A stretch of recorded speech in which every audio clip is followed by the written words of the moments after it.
Hello नमस्कार good morning. आप सभी का स्वागत है आपके अपने यूट्यूब चैनल अपना क्लासेस में। अपना क्लासेस के ऑनलाइन प्लेटफॉर्म पर आप सभी का दिल खोल के स्वागत है। आज की इस वीडियो में हम लोग पढ़ने वाले हैं बिहार बोर्ड कक्षा 10वीं के वीवीआई ऑब्जेक्टिव क्वेश्चन। ये सभी प्रश्न साइंस का वीवीआई ऑब्जेक्टिव प्रश्न है।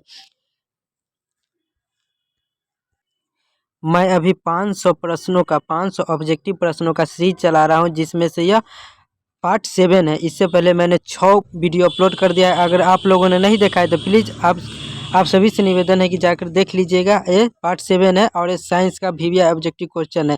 500 ऑब्जेक्टिव प्रश्नों में अगर आप पढ़ लेते हैं 500 ऑब्जेक्टिव प्रश्न अगर आप पढ़ लेते हैं तो आपका ऑब्जेक्टिव प्रश्न नहीं छूटेगा, ये मेरी गारंटी है। क्योंकि बिहार बोर्ड की परीक्षा में 50% ऑब्जेक्टिव प्रश्न पूछे जाते हैं, तो आपको इसे अच्छी तरीके से पढ़ना है अगर अच्छे मार्क्स लाना है तो।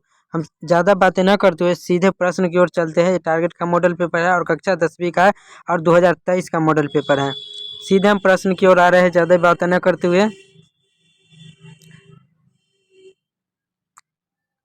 आपका पहला प्रश्न है, इनमें कौन फल पकाने के लिए प्रयुक्त होता है? इनमें से कौन, ये जो ऑप्शन दिया हुआ है 4 ऑप्शन दिया है, इसमें से कौन फल पकाने के लिए प्रयुक्त होता है? तो आपका राइट आंसर क्या हो जाएगा? एथिलीन जो है फल पकाने के लिए प्रयुक्त होता है। तो ऑप्शन सी आपका राइट आंसर हो जाएगा, एथिलीन। वह प्रक्रम जिसके द्वारा जीव विज्ञान अपने जैसी संतानों की उत्पत्ति करते हैं कहलाता है। वह प्रक्रम जिसके द्वारा जीव विज्ञान अपने जैसी संतानों की उत्पत्ति करते हैं कहलाता है। तो आपका राइट आंसर हो जाएगा जनन कहलाता है। हुआ तो ऑप्शन ए आपका राइट आंसर हो जाएगा जनन। ठीक है, तो ऑप्शन ए आपका राइट आंसर हो जाएगा जनन। बढ़ते हैं हम आगे की ओर।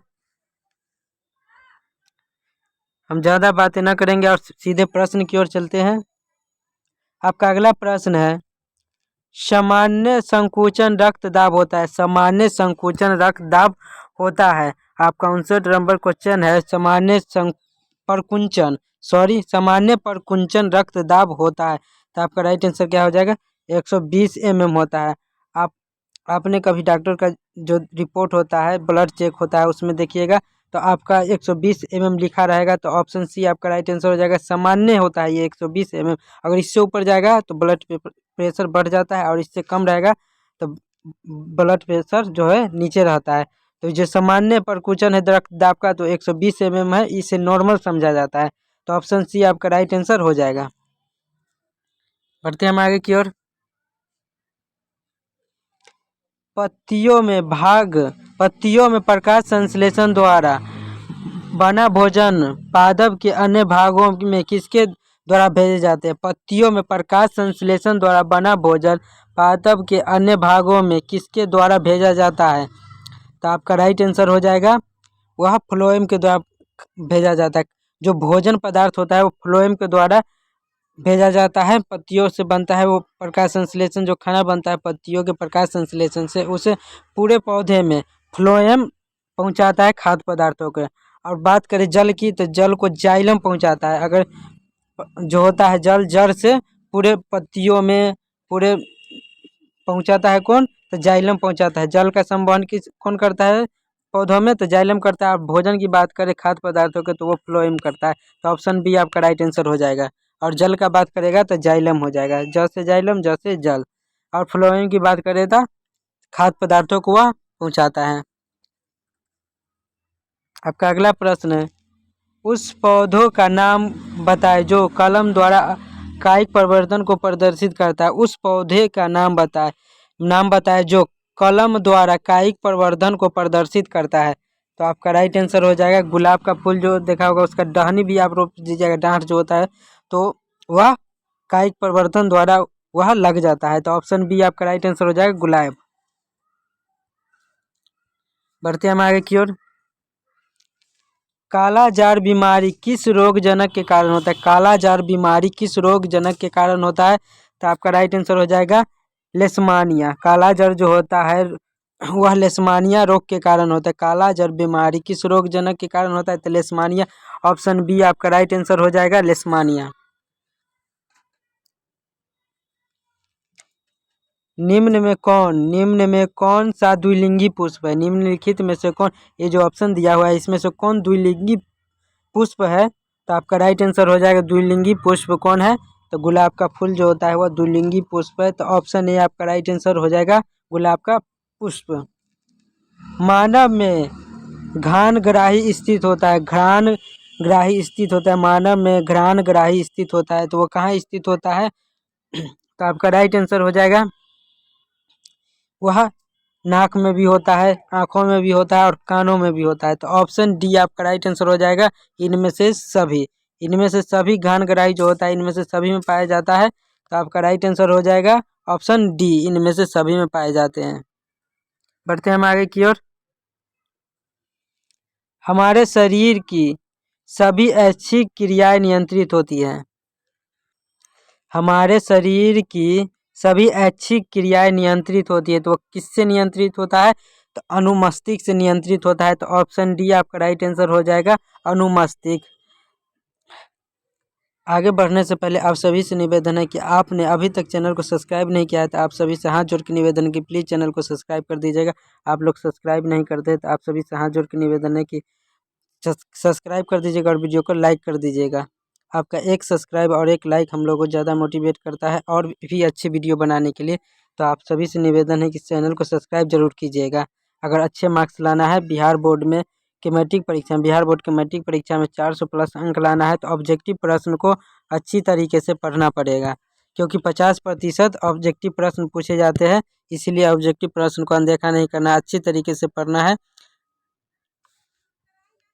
अगर आपको भी अपने माता पिता का सपना पूरा करना है बिहार बोर्ड मैट्रिक परीक्षा में 400 प्लस अंक ला के, तो अच्छी तरीके से ऑब्जेक्टिव प्रश्न को पढ़िएगा, क्योंकि ऑब्जेक्टिव प्रश्न बहुत ही इम्पोर्टेंट है परीक्षा की दृष्टि से।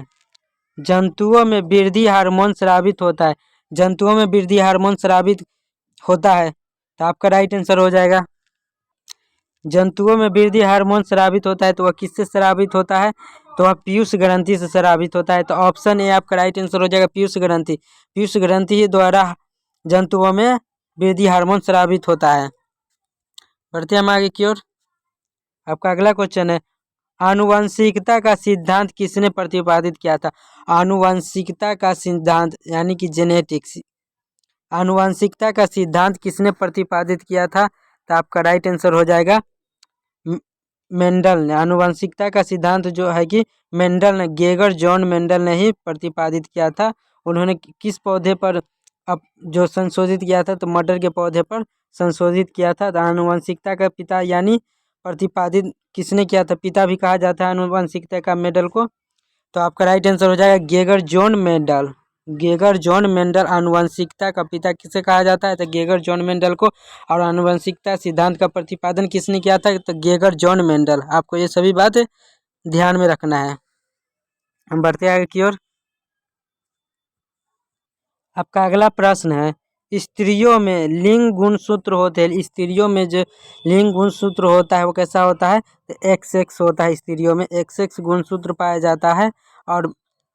और जो होता है पुरुष में कौन सा लिंग गुणसूत्र पाया जाता है? तो XY पाया जाता है। पुरुषों में XY लिंग गुणसूत्र पाया जाता है और महिलाओं में XX गुणसूत्र पाया जाता है। आपको ध्यान में रखना है। और 23 जोड़ा गुणसूत्र पाए जाते हैं, तो आपको ध्यान में रखना है। 23 जोड़ा यानी 46 गुणसूत्र पाए जाते हैं।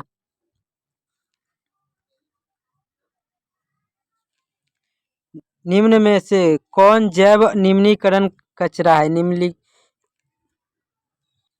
निम्न में से कौन जैव निम्नीकरण कचरा है? तो आपका राइट आंसर हो जाएगा टिश्यू पेपर। टिश्यू पेपर जो है जैव निम्नीकरण कचरा है। तो ऑप्शन डी आपका राइट आंसर हो जाएगा। निषेचन क्रिया के पश्चात युग्मनज में क्या बनता है? निषेचन क्रिया के पश्चात युग्मनज में क्या बनता है? तो आपका राइट आंसर हो जाएगा भ्रूण बनता है। निषेचन क्रिया के दौरान युग्मनज में भ्रूण बनता है। तो ऑप्शन बी आपका राइट आंसर हो जाएगा भ्रूण। आप सभी से निवेदन है कि चैनल को जरूर सब्सक्राइब कीजिएगा। ऐसे ही वीडियो के लिए हम रोज़ आपके लिए ऐसे ही वीडियो लाते रहते हैं। तो चैनल को सब्सक्राइब करके बेल आइकन को प्रेस कर दीजिएगा, तभी मैं जब भी वीडियो डालूंगा तो सबसे पहले आप तक पहुंचेगा। अवशेषी अंग का उदाहरण है। अवशेषी अंग का उदाहरण है, तो आपका राइट आंसर क्या हो जाएगा? इनमें से सभी हो जाएगा अवशेषी अंग है। पुच्छ, कशेरुकाय, निषेचक पटल, कर्ण पल्लव की पेशियाँ, ये सभी जो है अंग अवशेषी अंग रह गया है। तो ऑप्शन डी आपका राइट आंसर हो जाएगा, इनमें से सभी। ठीक है, तो आपको ध्यान में रखना है। प्लीज़ चैनल को सब्सक्राइब कीजिएगा ऐसे ही वीडियो के लिए, मैं बार बार बोल रहा हूँ। आपका अगला प्रश्न है, एक आहार श्रृंखला में शाकाहारी से निर्माण होता है। एक आहार श्रृंखला में शाकाहारी से निर्माण होता है, तो क्या निर्माण होता है? तो आपका राइट आंसर हो जाएगा द्वितीय पोषिका। ऑप्शन बी आपका राइट आंसर हो जाएगा। आपका प्रश्न क्या है कि एक आहार श्रृंखला में शाकाहारी से निर्माण होता है, तो वह द्वितीय पोषी स्तर निर्माण करता है। तो ऑप्शन बी आपका राइट आंसर हो जाएगा। मैग्नीशियम पाया जाता है, मैग्नीशियम पाया जाता है, तो वह कहाँ पाया जाता है? तो आपका राइट आंसर हो जाएगा क्लोरोफिल में मैग्नीशियम पाया जाता है। तो ऑप्शन ए आपका राइट आंसर हो जाएगा क्लोरोफिल। बढ़ते हैं हम आगे की ओर। हम रोज़ आपके लिए ऐसे ही वीडियो लाते रहते हैं, साइंस का, सोशल साइंस का, हिंदी का, रोज़ एक वीडियो हम लाते रहते हैं, जिससे आपकी तैयारी और भी ज़बरदस्त हो जाए। इसके लिए चैनल को सब्सक्राइब जरूर कीजिएगा, क्योंकि आपका रिवीजन होते रहेगा अगर चैनल सब्सक्राइब कर देते हैं और वीडियो को देखकर रिवीजन होते रहेगा। मनुष्य में प्रमुख उत्सर्जी अंग है, मनुष्य में प्रमुख उत्सर्जी अंग है, तो उत्सर्जी अंग किसमें से कौन है? तो वृक्क होता है। वृक्क जो होता है वह उत्सर्जी अंग है, इसी से ही मलमूत्र बाहर निकलता है। मनुष्य में प्रमुख उत्सर्जी अंग है, तो वह प्रमुख उत्सर्जी अंग है तो वृक्क है, इसी से मलमूत्र बाहर निकलता है, तो वृक्क उत्सर्जी अंग है। तो ऑप्शन सी आपका राइट आंसर हो जाएगा। खुला परिसंचरण तंत्र पाया जाता है, खुला परिसंचरण तंत्र पाया जाता है, तो आपका राइट आंसर हो जाएगा कॉकरोच। कॉकरोच जो होता है उसमें खुला परिसंचरण तंत्र पाया जाता है। तो आपको ध्यान में रखना है कि खुला परिसंचरण तंत्र पाया जाता है तो कॉकरोच में पाया जाता है। तो ऑप्शन सी आपका राइट आंसर हो जाएगा, इसे ध्यान में रखना है क्योंकि पूछा जाता है। बढ़ते हैं हम आगे की ओर। इंसुलिन नामक हार्मोन की कमी से कौन सा रोग उत्पन्न होता है? इंसुलिन नामक हार्मोन की कमी से कौन सा रोग उत्पन्न होता है? तो वह मधुमेह होता है। इंसुलिन की कमी से मधुमेह या चीनी का बीमारी आपने जो सुना है उसे मधुमेह ही कहते हैं। तो इंसुलिन के नामक हार्मोन की कमी से ही जो इंसुलिन नामक हार्मोन की शराब कम हो जाता है तो वह मधुमेह रोग हो जाता है, यानी चीनी का बीमारी हो जाता है। तो आपको ध्यान में रखना है कि इंसुलिन नामक हार्मोन की कमी से कौन सा रोग उत्पन्न होता है? तो मधुमेह यानी चीनी का बीमारी जो होता है। तो ऑप्शन बी आपका राइट आंसर हो जाएगा, मधुमेह।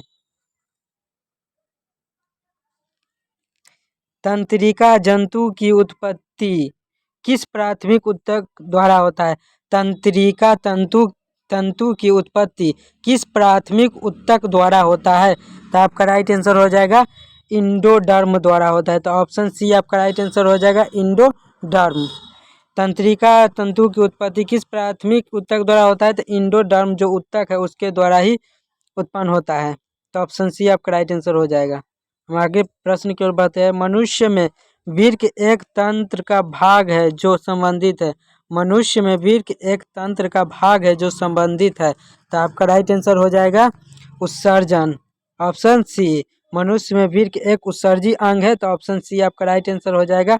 वृक्क क्या है? मैंने ऊपर बताया था कि वृक्क एक उत्सर्जी अंग है जिससे मलमूत्र बाहर निकलता है। तो मनुष्य में वृक्क एक उत्सर्जी अंग है। तो ऑप्शन सी आपका राइट आंसर हो जाएगा। दही के जमने में निम्नलिखित में से कौन सी प्रक्रिया होती है? दही के जमने में निम्नलिखित में से कौन सी क्रिया होती है? तो आपका राइट आंसर हो जाएगा, दही के जमने में किण्वन की क्रिया होती है। किण्वन विधि द्वारा ही दही जमता है। तो ऑप्शन सी आपका राइट आंसर हो जाएगा। दही के जमने में निम्नलिखित में से कौन सी क्रिया होती है? तो किण्वन की क्रिया होती है। तो ऑप्शन सी आपको हमेशा ध्यान में रखना है, ये पूछा जाता है तो ध्यान में रखना है। मानव मादा में निषेचन होता है, मानव मादा में निषेचन होता है तो फैलोपियन नलिका में होता है, फैलोपियन नलिका में होता है। तो ऑप्शन डी आपका राइट आंसर हो जाएगा। सॉरी कुछ दिक्कत हो गया था, इसके लिए क्षमा चाहता हूँ। मानव मादा में निषेचन कहाँ होता है? तो वह फैलोपियन नलिका में होता है। तो ऑप्शन डी आपका राइट आंसर हो जाएगा। तो ये था बिहार बोर्ड कक्षा 10वीं का साइंस का वीवीआई ऑब्जेक्टिव प्रश्न। ऐसे ही वीडियो के लिए प्लीज़ हमारे चैनल को सब्सक्राइब कीजिएगा और वीडियो को लाइक कीजिएगा, क्योंकि आपको अच्छे मार्क्स लाना है तो ऑब्जेक्टिव प्रश्न को पढ़ना पड़ेगा, तभी आप अच्छे मार्क्स ला सकते हैं। इसीलिए चैनल को सब्सक्राइब कीजिएगा। जय हिंद, जय भारत।